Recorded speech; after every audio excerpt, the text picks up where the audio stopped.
Hello बच्चों, मैं हूं आपके साथ दुर्गेश भारद्वाज। तो बच्चों, स्वागत है आपका एक बार फिर से हमारे YouTube channel study with UP वाली शिक्षा में। तो बच्चों, यदि आपको हमारी वीडियो पसंद आए तो प्लीज़ इसे लाइक एंड शेयर ज़रूर करें और अगली वीडियो के लिए आप इस चैनल को सब्सक्राइब ज़रूर करें तथा बेल आइकन को दबाना न भूलें ताकि आपको हमारी अगली वीडियो सबसे पहले प्राप्त हो सके। तो चलिए हम आज की वीडियो शुरू करते हैं। मंत्र परम लघु जासु बस, विधि हरि हर सुर सर्व। महामत गजराज कहूँ, बस कर अंकुश खर्ब। काम कुसुम धनु सहायक लीने, सकल भुवन अपने बस कीने। देवी तजिय संसौ अस जानी, भजम धनुष राम सुनुरानी। सखी बचन सुनि भे परतीति, मिटा विषादु बढ़ी अति प्रीति। तब राम ही बिलो की बेदेही, सभ्य हरद्यम बिनवति जेहितेहि। मन ही मन मनाव कुलानी, होहु परसन महेश भवानी। करहु सफल आपनी सेवकाई, करहि तुहरहु चाप गरुआई। गणनायक वरदायक देवा, आज लगे किन्हु तुअ सेवा। बार बार बिनती सुनि मोरी, करहु चाप गुरु ताति थोरी। तो बच्चों, ये तो हो गई हमारी तुलसीदास द्वारा रचित व्याख्या, जो कि रामचरितमानस के बालकांड से ली गई है। तो देखिए, अब आगे बढ़ते हैं, इनके कठिन शब्दों को भी एक बार देख लेते हैं। मंत्र परम लघु जासु बस, विधि हरि हर सुर सर्व। मंत्र, ओम के मंत्र के बारे में यहाँ पर कहा गया है कि वो कितना छोटा है, लेकिन फिर भी सभी देवी देवता उसके बस में हो जाते हैं। तो बच्चों, मंत्र का यहाँ पर मंत्र ही रहेगा या फिर आप यहाँ पर ओम का मंत्र भी लिख सकते हैं। परम, परम का अर्थ होता है अत्यधिक, अत्यंत या फिर बहुत। आप इसमें से कुछ भी देख सकते हैं। लघु, छोटा। जासो, जिसके बस यानी वश में। विधि, विधाता या फिर ब्रह्मा। हरि, विष्णु। हर, शिव या फिर महादेव। सुर, देवता। सर्व, सभी। तो इस पूरी लाइन का अर्थ है, जिस प्रकार ओम का मंत्र अत्यंत छोटा होता है पर फिर भी ब्रह्मा, विष्णु, महेश और सभी देवता उसके बस में होते हैं। महामत गजराज कहूँ, बस कर अंकुश खर्व। महामत, मदमस्त या फिर मतवाला। गजराज, हाथियों का राजा। कहूँ मतलब कहूँ। बस कर यानी वश में कर लेता है। अंकुश, अंकुश होता है एक हाथी को नियंत्रण में रखने का उपकरण। वो लोहे का उपकरण होता है, तो आप इसे यहाँ पर अंकुश ही रख सकते हैं। खर्ब यानी छोटा। तो इस पूरी लाइन का अर्थ है, उसी प्रकार महान मदमस्त हाथी को वश में करने वाला अंकुश भी बहुत छोटा सा होता है। तो बच्चों, यहाँ पर सीता जी की माता की सहेली उन्हें यही बात समझाने का प्रयत्न कर रही है कि राम भले ही उम्र में छोटे हो, तुम उनकी कोमलता पर मत जाओ। राम इस धनुष को अवश्य ही तोड़ देंगे। एक बार फिर से मैं इस लाइन के अर्थ को बताना चाहूँगी। उसी प्रकार महान मदमस्त हाथी को वश में करने वाला अंकुश भी बहुत छोटा सा होता है। इसलिए मैं एक बात कहती हूँ कि राम भले ही उम्र में छोटे हों, तुम उनकी कोमलता पर मत जाओ। राम इस धनुष को अवश्य ही तोड़ देंगे। काम कुसुम धनुषायक लीन्हे, सकल भुवन अपने बस कीने। काम यानी कामदेव, कामदेव भगवान के बारे में यहाँ पर कहा गया है। कुसुम यानी फूल या फिर आप इसे पुष्प भी कह सकते हैं। धनु, धनुष। सायक, बाण। लीने, लिया है। सकल, सभी या फिर सारे। भुवन, संसार। अपने का यहाँ पर अपने ही रहेगा। बस कीने, वश में कर लिया है। इसका अर्थ है, कामदेव ने फूलों का धनुष बाण लिया है, जिसे लेकर सारे संसार को अपने बस में कर लिया है। देवी तजिय संसौ अस जानी, भजम धनुष राम सुनुरानी। देवी, सीता की माता के लिए यहाँ पर देवी कहा गया है। तजिए छोड़ दीजिए यानी त्याग दीजिए। संशय संदेह या फिर शंका या फिर आप इसे संशा कुछ भी कह सकते हैं। अस इस प्रकार, जानी जान लीजिए। भजम तोड़ देना या फिर तोड़ेंगे। धनुष, इसका यहाँ पर धनुष ही रह जाएगा, इसका कोई भी बदलाव नहीं होगा। राम, राम के बारे में भी यहाँ पर राम ही रहेगा, इसका भी कोई बदलाव नहीं होगा। सुनो सुन लीजिए या फिर विश्वास कर लीजिए। रानी, रानी का भी यहाँ पर कोई बदलाव नहीं होगा, ये रानी भी यहाँ पर ऐसे ही रहेगी। तो यहाँ पर इन सब का अर्थ है, हे देवी, आप इस शंका को त्याग दीजिए और मेरी बात को इस प्रकार जान लीजिए कि राम इस शिव धनुष को अवश्य तोड़ेंगे। हे रानी, आप मेरी बात का विश्वास कर लीजिए। सखी वचन सुनि भे प्रतीति, मिटा विषादो बढ़ी अति प्रीति। सखी, सखी का अर्थ होता है सहेली या फिर आप इसे सखी भी कह सकते हैं। वचन, वचन मतलब बोली। सुनी सुनकर, भे यानी भय या फिर आप डर भी कह सकते हैं। प्रतीति दूर हो गई, मिटा मिट गई या फिर समाप्त हो गई। विषादु दुख या फिर उदासी। बढ़ी बढ़ गई या फिर बढ़ गया। अति अत्यधिक। प्रीति स्नेह या फिर प्रेम। सखी की बोली सुनकर उनकी उदासी दूर हो गई और उनके मन का डर भी समाप्त हो गया तथा वह उदासी और डर श्री राम के प्रति अत्यधिक स्नेह के रूप में बढ़ गया, अत्यधिक प्रेम के रूप में बढ़ गया। तब राम ही बिलो की वैदेही, सभ्य हृदयम बिनवती जहितेहि। तब उस समय या फिर तभी राम ही, राम को बिलो की व्याकुल देखकर, वैदेही सीता जी, तो यहाँ पर वैदेही सीता का पर्यायवाची शब्द है। सभ्य भय के साथ हृदय, इसका यहाँ पर कोई भी अर्थ नहीं बदला जाएगा, ये हृदय ही रहेगा।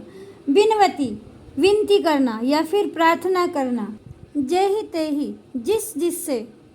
तभी राम को देखकर सीता जी व्याकुल हो उठी। सीता जी का हृदय भय के साथ व्याकुल हो गया तथा जिस जिस देवताओं पर सीता जी को भरोसा था उन सभी से विनती करने लगी।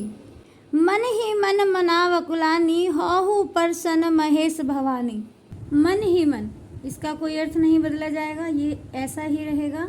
मनाव मनाना या फिर प्रार्थना करना। अकुलानी मतलब व्याकुल होकर। होहु होइए।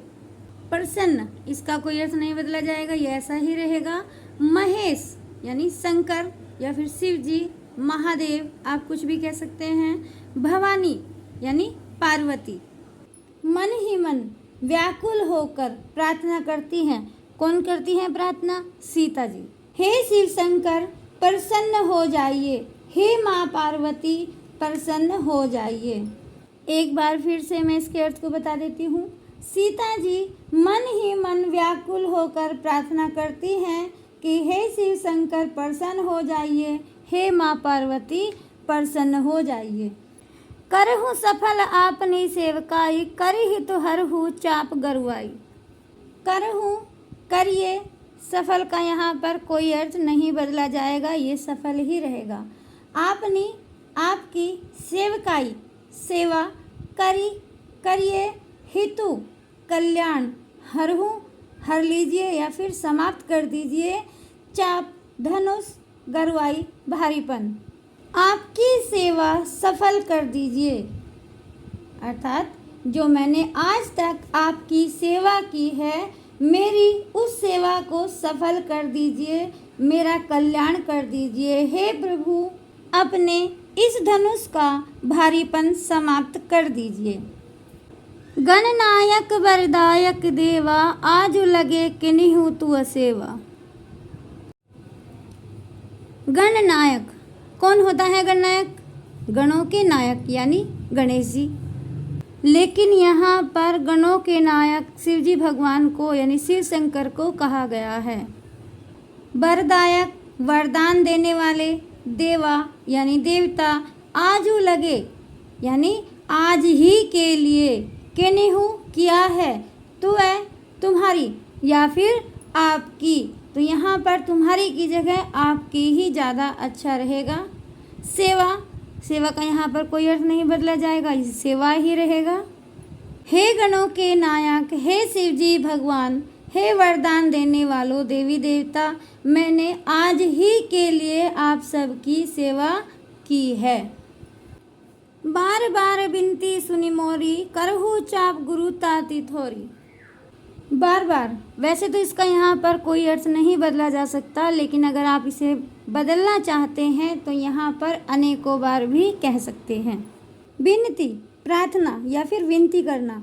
सुनी, सुनिए, मोरी, मेरी, करहु, करिए, चाप यानी धनुष, गुरुता, गुरुता का यहाँ पर आप भारीपन भी कर सकते हैं, वजन भी कर सकते हैं या फिर बल भी कर सकते हैं, जो आपको अच्छा लगे वो आप यहाँ पर लिख सकते हैं। अति, बहुत ज़्यादा या फिर अत्यधिक। थोड़ी, कम, कम करना। मैं आपसे बार बार विनती कर रही हूँ, मेरी प्रार्थना सुन लीजिए, इस धनुष के वजन को बहुत ही ज़्यादा कम कर दीजिए। तो बच्चों, ये थे सभी कठिन शब्दों के अर्थ। अब हम इसके संदर्भ, प्रसंग और व्याख्या को भी देख लेते हैं। बच्चों, संदर्भ के बारे में मेरे पास एक कमेंट आया था कि मैडम आप संदर्भ तो नहीं डालते, इसलिए मैं आप सभी से कह रही हूँ कि अगर किसी को कोई भी परेशानी हो व्याख्या से संबंधित, आप किसी चीज़ के बारे में भी कह रहे हो कि ये ताला ही नहीं है, एक बार मुझे कमेंट करके ज़रूर बताइएगा कि इस व्याख्या के अंदर या फिर किसी भी व्याख्या के अंदर किस चीज़ की कमी है, मैं उस कमी को दूर करने का प्रयास करूँगी। तो चलिए पहले संदर्भ देख लेते हैं। प्रस्तुत दोहा हमारी पाठ्य पुस्तक के काव्य खंड के धनुष भंग शीर्षक से उद्धृत है। यह कवि गोस्वामी तुलसीदास द्वारा रचित श्री रामचरितमानस के बालकांड से लिया गया है। प्रसंग इस प्रकार से है। तुलसीदास जी कहते हैं कि सीता की माता की सखी मंत्र और अंकुश के द्वारा देवताओं और हाथियों को नियंत्रण रखने का तथा अनेक तथ्यों द्वारा उनका संशय दूर करने का प्रयत्न करती है।